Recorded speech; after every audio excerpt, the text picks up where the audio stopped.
اچھا، یہ ایک غزل ہے اور میں ویسے تو غزلوں میں سے ایک ایک دو دو شعر پڑھی جا رہا ہوں، لیکن اس میں میرا خیال ہے میں زیادہ اشعار پڑھوں گا۔ کئی حوالوں سے نام والا، بہت سے لوگوں میں معتبر،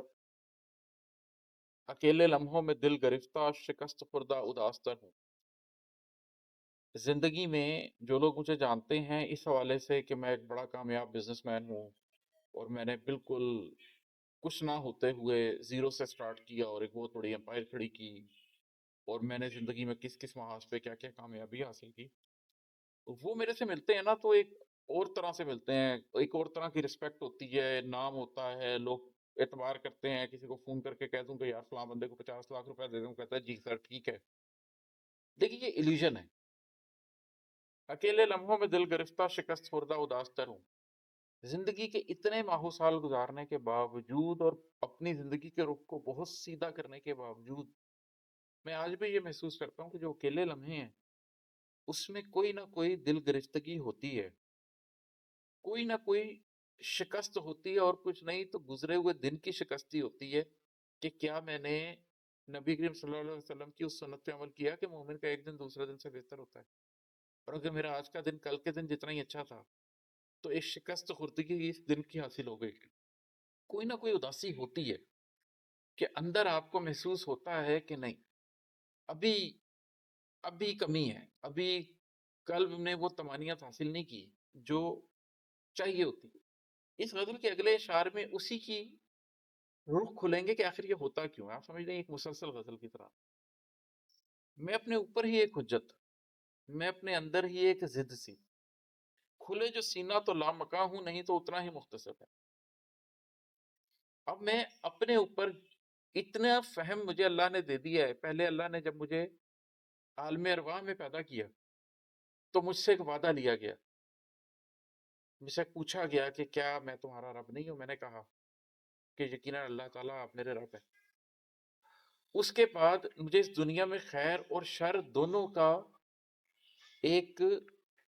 دونوں کی ایک انڈرسٹینڈنگ دے کر بھیجا گیا۔ اب اگر میں خیر کو چن لیتا ہوں، خیر کے راستے پہ چلتا ہوں، تو میرا سینہ ایسے کھل جاتا ہے کہ وہ لامکاں ہو جاتا ہے، کائناتیں اس کے اندر سمٹ سکتی ہیں۔ مومن کے سینے کے اندر اللہ سما جاتا ہے، اللہ جو نہ آسمانوں میں آتا ہے نہ زمینوں میں، وہ قلب مومن میں سما جاتا ہے۔ لیکن اگر میں نے خیر کی جگہ شر کا راستہ اختیار کر لیا تو میں اتنا ہی مختصر ہوں، پھر میرا قلب ایک کھولی کی طرح ہے۔ جو کفار مر جائیں گے، کئی صوفیہ تو یہاں تک ذکر کرتے ہیں کہ مشرکین جب مر جاتے ہیں تو ان کو ایسے بند کر دیا جاتا ہے، ان کی روحوں کو، کہ جیسے کوئی اندھیری رات میں سمندر کی تہہ میں کسی سیپی کے اندر بند ہو، وہ کچھ پتہ نہیں ہے کہ باہر کیا ہو رہا ہے۔ تو یہ جو ایک کیفیت ہے یہ آپ کو زندگی میں بھی مسلسل چلتی رہتی ہے کہ یار میں تو اپنے اوپر ایک حجت ہوں، میں جو ساری دنیا کے سامنے یہ کہتا پھرتا ہوں کہ میں یہ جانتا ہوں اور وہ جانتا ہوں، میرے تو یہ فکرے ہی حشر کے دن میرے سامنے کھڑے کر دیے گئے کہ اگر تم اتنے پنے خان تھے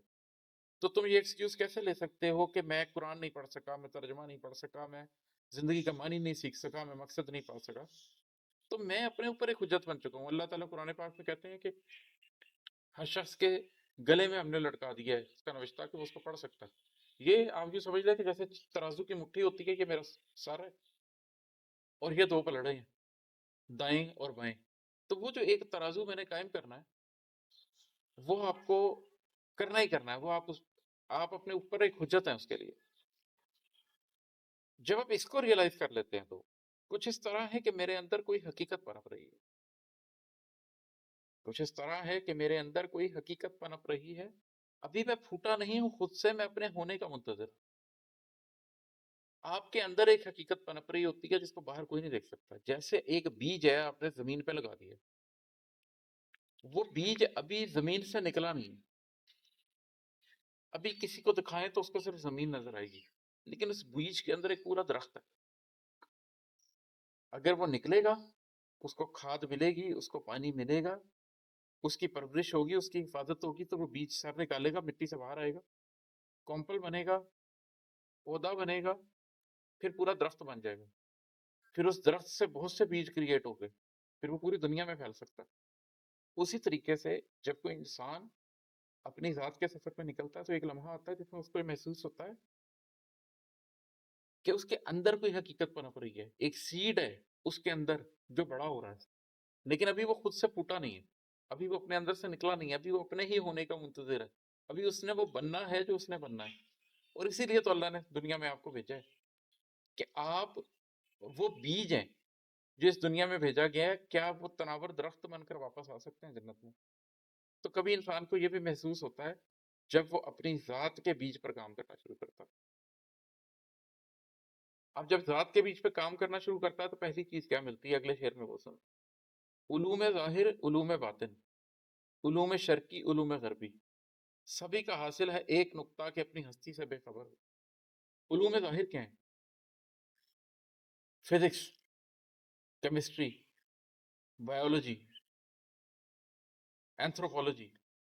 آرکیولوجی، یہ سارے علوم ظاہر ہیں، آپ دیکھ سکتے ہیں ان کو۔ علوم باطن کیا ہے؟ سائیکالوجی، فلسفی، یہ آپ کے اندر ہے، آپ ان کے ساتھ سوچتے ہیں، اپنے اندر یہ علم پیدا کرتے ہیں۔ علوم شرقی کیا ہے؟ مشرق کی تہذیب سے اٹھنے والے علوم، منطق کا علم پڑھایا جاتا تھا، مشرق سے اٹھا ہے، ریاضی کا علم مشرق سے اٹھا ہے، جیومیٹری کا علم مشرق سے اٹھا ہے۔ امام غزالی کی جو کتاب ہے احیاء العلوم، سوشل سائنسز کی پہلی کتاب ہی وہ ہے، سوشل سائنسز وہاں سے اٹھی ہیں۔ یہ علوم شرقی ہیں، مشرق نے کچھ علوم دیے ہیں۔ علوم مغرب کیا ہیں؟ جو مغرب سے نئے علوم کو پکڑا اور ان کو ترقی دی، پوری سوشل سائنسز کو جس طرح لے کر چلے، پوری سائنسز کو جس طرح سے لے کر چلے، ایک پورا سوچ کا نگر جو کھڑا ہوا۔ جب آپ علوم ظاہر سے بھی دنیا کو دیکھتے ہیں،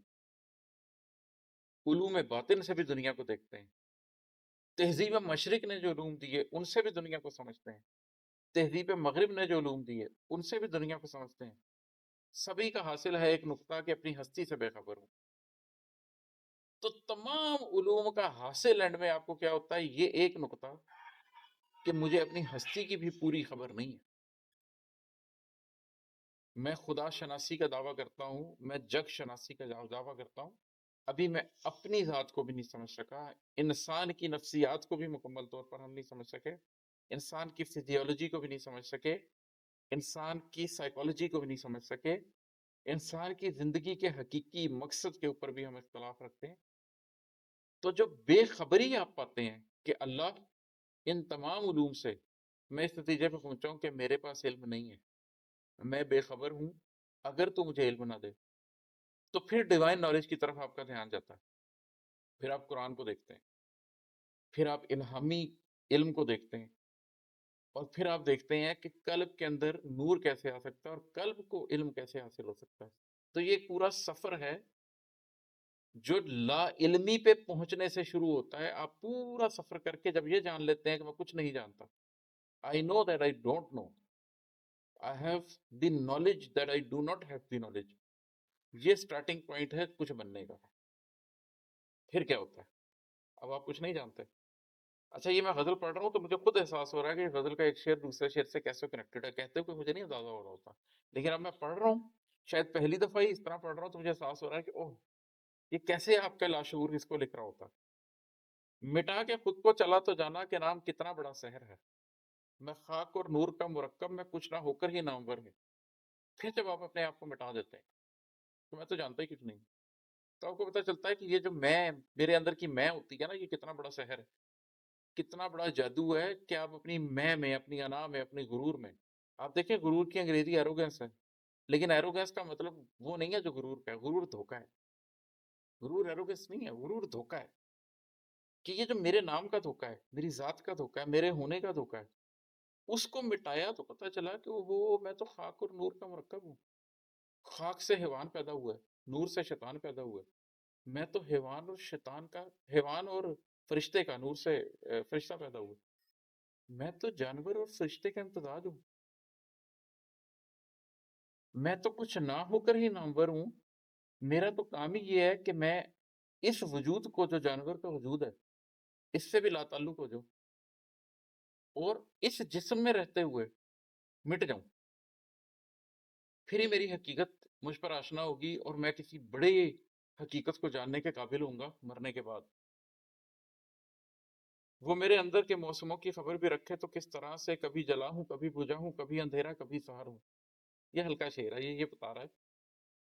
کہ جب آپ یہ سب کچھ کر رہے ہوتے ہیں تو آپ کے ارد گرد کے جو لوگ ہیں نا وہ نہیں رکھ سکتے پھر آپ کے اندر کے موسموں کی خبر، کیونکہ جس طریقے سے آپ بار بار جل رہے ہوتے ہیں، بجھ رہے ہوتے ہیں، اندھیرے میں ہوتے ہیں، روشنی میں ہوتے ہیں، یہ پھر آپ جتنے بھی بڑے میلے میں لگ کے بیٹھے ہیں،